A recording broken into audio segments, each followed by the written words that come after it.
চট্টগ্রামের হাটহাজারীর ছোট্ট বাথুয়া গ্রামের সন্তান বাংলাদেশের একমাত্র নোবেলজয়ী প্রফেসর ডক্টর মোহাম্মদ ইউনুস। তিনি অন্তর্বর্তীকালীন সরকারের প্রধান উপদেষ্টা হওয়ায় তার জন্মস্থানে বইছে আনন্দের বন্যা। তাকে নিয়ে স্বপ্ন বুনছেন চট্টগ্রামের মানুষ। আমার আসলে আইডল, আমি ছোটবেলা থেকে আসলে ওনাকে দেখে বড় হয়েছি, কারণ উনি হচ্ছে, আমরা গর্ববোধ করি যে উনি একজন বাংলাদেশি। সবাই গর্বিত, সবাই প্রচণ্ড আনন্দিত।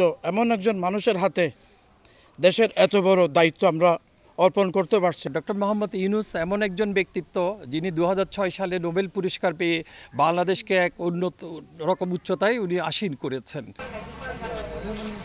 84 বছর বয়সী নোবেলজয়ী doctor Mohammad Yunus Chattogram collegiate school ও চট্টগ্রাম কলেজে পড়ালেখা করেন। পরবর্তীতে 1962 সালে চট্টগ্রাম কলেজে প্রভাষক পদে এবং 1972 সালে চট্টগ্রাম বিশ্ববিদ্যালয়ে অর্থনীতি বিভাগে সহযোগী অধ্যাপক হিসাবে যোগ দেন। অর্জন করেন বিশ্বের নানা অ্যাওয়ার্ড ও পুরস্কার। 1976 সালে তিনি জোবরা গ্রাম থেকে গ্রামীণ ব্যাংক প্রতিষ্ঠা করে ক্ষুদ্র ঋণের ধারণার মাধ্যমে সারা বিশ্বে সাড়া ফেলে দেন। 2006 সালে পান শান্তিতে নোবেল পুরস্কার। জনগণ যাতে ভালো থাকে, জনগণ যাতে ঠিকমতো জনগণ যা চায় উনি আশা করি তাই দিতে পারবেন।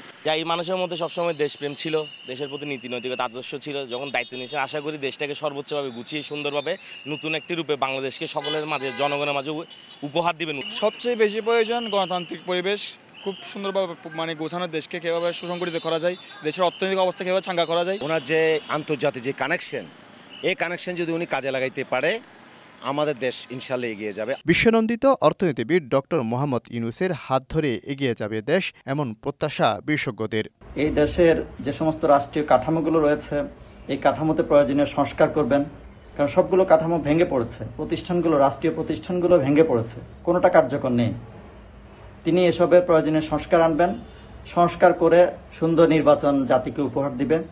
আমরা শতভাগ নিশ্চিত যে ডক্টর মোহাম্মদ ইউনুস, তার হাত ধরে আমরা এগিয়ে যাব সামনের দিকে।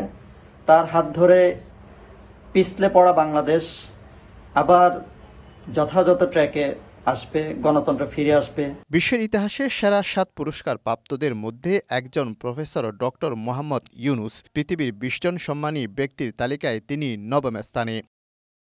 শফিকুল আলম, সময় সংবাদ, চট্টগ্রাম।